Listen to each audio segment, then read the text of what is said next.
Hey everybody, Spencer Knowles with Horizon Beverage, and we're here with a special installment of Vineyard VIPs, and we're actually here with Rob Mercer, fourth generation farmer from Washington State. And Rob, how are you? I'm doing well. Great, doing well. Great. And you know, there's a special story with Rob and with the Mercer estate, and I'd really like to get into it. Could you just tell us a little bit about Block 93? I will, yeah. Great to be here. This is a great story. It's my favorite story.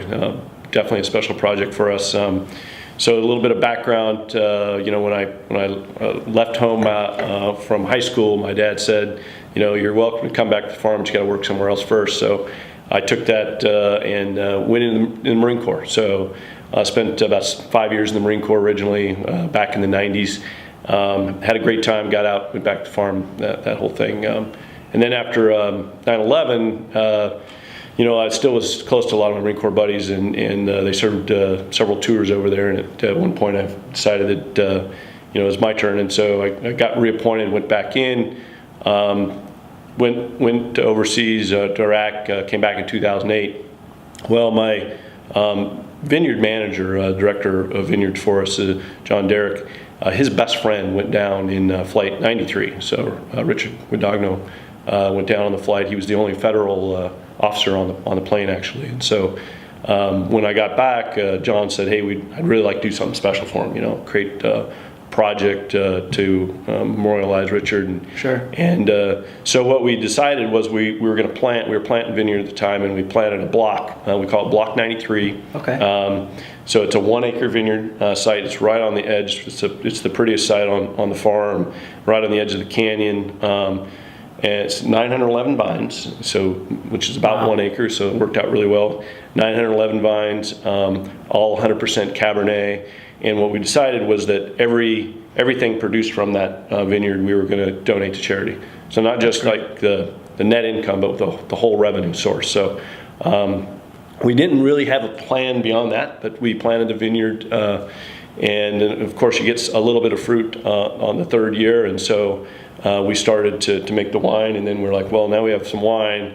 How do we make this into something that we can give back to people with, or to the service members with?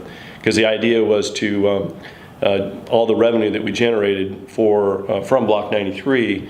We were going to give 100% of that back to either police, fire, or military service members, organizations that benefited them. That's great. So we did that. We struggled a lot with the name. We came up with the idea of Eagle and Plow. Kind of the eagle representing the patriotism of the family, and the plow obviously representing the ag side of the family. So we have the Eagle and Plow wines that we've been doing we've got 3 vintages of now. The first 2 vintages are already sold out. We're on the 3rd vintage, and we can proudly say that we've given to this point about $45,000 back to different charities that benefit the service members. So it's an awesome project. We're really proud of it. That's great. I've been lucky enough to enjoy that wine at a restaurant in downtown Boston recently, and you get goosebumps when you not only enjoy that wine but understand what it represents. And I think it's very important for folks in Massachusetts to know that it's there, what it's about, because it's way more important than anything else that we do, that's for sure.